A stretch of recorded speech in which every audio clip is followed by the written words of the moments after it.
طالبانو زموږ د دیوبند علماو کې یو ډېر ښه صفت دا ده چې د صحابو رضی الله عنهم ډېره دفاع کوي. طالبانو دلته یې داسې لیکلي دي، ګوره د حدیث کې داسې راځي یدعونهم الی الجنه، دا د عمار او د عمار ډله طالبانو دوی جنت ته رابلي، ویدعونه الی النار هغه مخالفه ډله طالبانو اور ته رابلي. خو طالبانو چې سړی اور ته څوک بلي هغه څوک خطرناک خبر ده کنه. رشید احمد گنگوهی صاحب وایي طالبانو یو فعل به بنفسه موجب د اور، خو طالبانو د یو بل عارض د وجې نه له دوی نه ګناه پورته کېږي.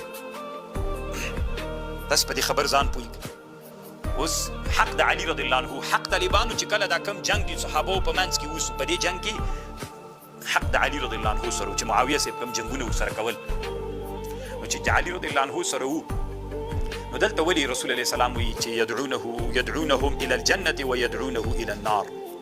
نو ګوره دی داسې وایي رشید احمد گنگوهی صاحب یو کار به په خپله باندې موجب د اور وي، ته به یو کار کوې دا کار به موجب د اور وي. اوس مثلا باغي سړی چې د خپل امیر سره جنګ کوي، دا جنګ کول سبب د اور ګرځېږي د دخول، خو طالبانو دغه عذاب دغه ګناه الله ترنه پورته کوي د بل امر د وجې نه.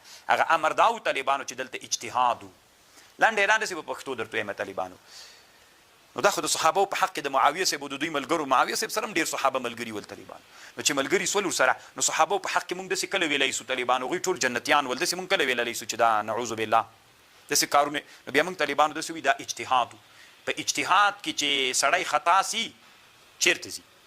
یو اجر ده ورته، او که چا ته ورسېږي حق ته ورسېږي 2 اجره دي، او که خطا سي یو اجر ده ورته. نو دا طالبانو اجتهاد د علي رضی الله عنه اجتهاد کې حق ته رسېدلی 2 اجر و، معاویه صاحب د دغې لښکر په اجتهاد کې خطا سوي هغوی ته 1 اجر و. طالبان دا یو ډېر لوی اصل د طالبانو، خو علماو له پامه غورځولی.